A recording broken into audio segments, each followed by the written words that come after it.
गंजाम जिले में आउ शनिवार हेब नहीं सकाळुआ स्कूल शीतर प्रकोप बढ़ुवा जो प्रबल शीत अनुभूत होता जो एभली निष्पत्ति नि गंजाम जिला शिक्षा विभाग एभली निष्पत्ति नहीं शनिवार सकाळुआ स्कूल परिवर्ते अन्य दिन भली स्कूल समय रहिबो।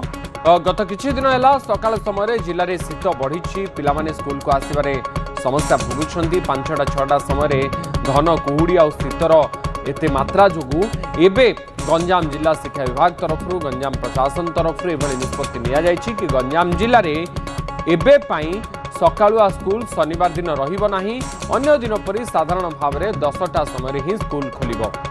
अधिक सूचना पाई कैलाश बेहरा आमर प्रतिनिधि मो सहित फोन लाइन जोड़ी होती। कैलाश गंजाम रे शीत केमती रही कहीं एभली निष्पत्ति नियागला कि शनिवार दिन सकाळुआ स्कूल न करी अन्य दिन परि 10टारे साधारण भाव में जो भली समय रही है स्कूल समय से भली रहिबो। देखो गत किछि दिन धरी गंजाम जिले में शीतर प्रकोप बढ़ी सका देखिए सका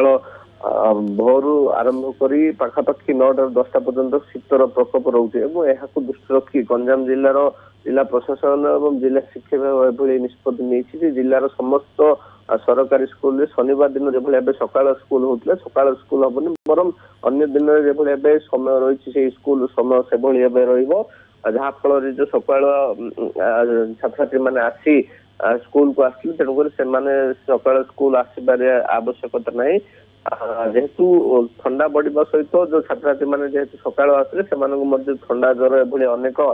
रोगर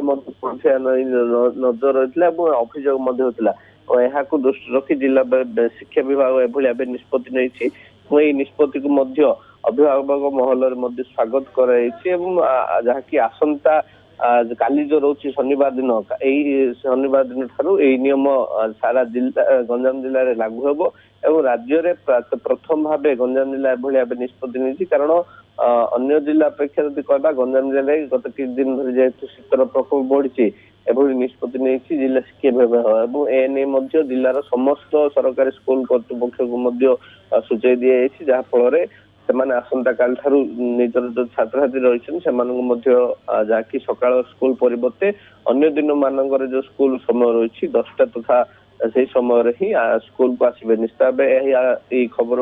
शुणा पर छात्र छात्री और अभिभावक महल खुशी देखा मिली। अच्छा बहुत बहुत धन्यवाद कैलाश आपन सूचना कैलाश।